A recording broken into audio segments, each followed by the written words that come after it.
Hi friends, ఒక్కసారి వీటి అవతారం చూడండి ఎలా ఉన్నాయో. అక్కడ బురదలో పొర్లి అక్కడ కొంచెం గడ్డి ఉంటే మేసి చిన్నగా చేనుకి దారి పట్టినాయి అనమాట. సో ఇప్పుడు చేను దగ్గర తోలుకొని వెళ్ళి కొద్దిసేపు తోటలో అయితే వదిలేస్తే మేస్తాయి. మేసిన తర్వాతకి మోటార్ దగ్గర వాటర్ పెట్టి వీటిని శుభ్రంగా కడిగేస్తాను అనమాట, క్లీన్గా. ఇలా ఉన్నాయన్నమాట. టైం వచ్చేసి 11:30 అవుతుంది. అంటే 11కే వదిలాను అనమాట.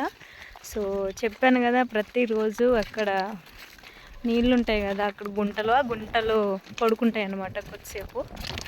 తర్వాతకి ఇక మెల్లగా దారి పడతాయి అన్నమాట. ఇవాళ కూడా అంతేనండి, 2 days వదలలేదన్నమాట.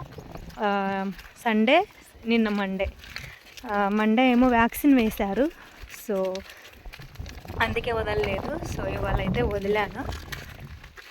చేను దగ్గరకు అయితే తోలుకొని వెళ్తున్నాను. వీడియో నచ్చితే సబ్స్క్రైబ్ చేయండి.